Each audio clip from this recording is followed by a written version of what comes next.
In today's video, I'm going to teach you how to connect a payment provider to your Wix website. To get started, log into your Wix dashboard and look to the menu on the left-hand side. From there, click on Settings.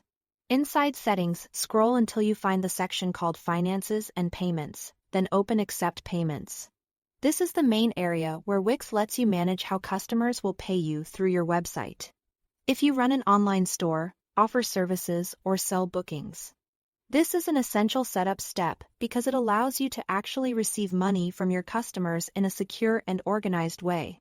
Once you're on the Accept Payments page, it's time to choose your provider. Wix usually offers Wix Payments as the built-in option, and for many users, this is the easiest place to start because it works directly inside the Wix platform. If that option is available in your region and fits your business needs, it can make the setup process smoother. If you would rather use a different provider, click See More Payment Options. Wix supports a wide range of alternatives, including popular choices like PayPal and Stripe, along with other local and regional payment methods, depending on where your business operates. This flexibility is helpful if you already have an account with a payment company or if your customers prefer a specific checkout option. After choosing the provider you want, click Connect next to that option. Wix will then guide you through the connection process. In most cases, you will either log into an existing account with that provider or create a new account if you don't have one yet. Just follow the on-screen instructions carefully, and make sure the information you enter matches your business details so everything can be approved without delays.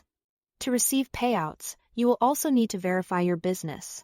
This usually means filling in standard business information, confirming your identity, and linking your bank account. These verification steps are normal and are required by payment providers for security, fraud prevention, and compliance reasons. It may take a little time, so be sure to complete everything accurately before moving on. When you're done, head back to the Accept Payments section to review your setup and confirm your payment method is active. And if you don't plan to accept digital payments, Wix also gives you the option to add manual payments instead. This is useful for methods like cash on delivery or direct bank transfer. That's all to it. Thanks for watching.